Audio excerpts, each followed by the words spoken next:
We are often told that the American dream looks the same for everyone. But what if this belief achieves the exact opposite in terms of success and mental well-being? Willie Loman from Death of a Salesman believed that success came from being well-liked and that physical labor was beneath him. Because we don't belong in this nut house of a city. We should be mixing cement somewhere on some open plain of carpenters. A carpenter is allowed to whistle. Even your grandfather was better than a carpenter. But these beliefs were never from him. They were from American society. The American dream is often presented to us like a checklist of all the things we must complete.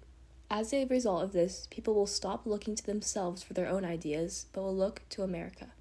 They will stop asking questions such as, what do I want? And instead ask, what should I want? We grow up thinking that success is supposed to look the same for everyone. We're told to go to college, get a high-paying job, and continue moving up in ranks. For example, if someone is creative and good with people, they will still choose a safe career because it looks successful. The result of this is that they are employed but unhappy and may feel guilt for wanting something different compared to what they should have wanted. This identity conflict is a large reason for why many Americans feel unfulfilled. Now here's a real example on how the American dream changes specifically for each person. I think the American dream was at first, and has that changed? Yes, I thought the American dream was if you work hard, you can achieve anything that you want, all your goals.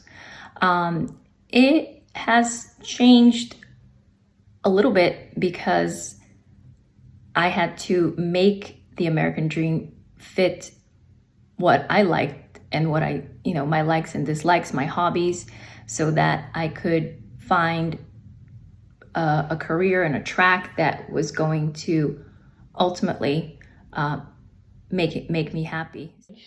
Well, my American dream at first was concentrating on upward mobility and economic rewards.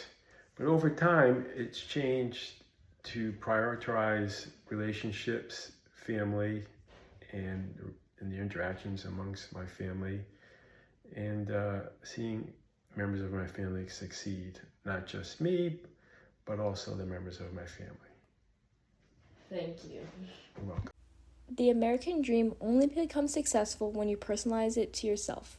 A dream that does not fit your reality will always feel out of reach. Success should not be universal because each person has different starting points and values. So when people chase someone else's version of success, they end up exhausted instead of fulfilled.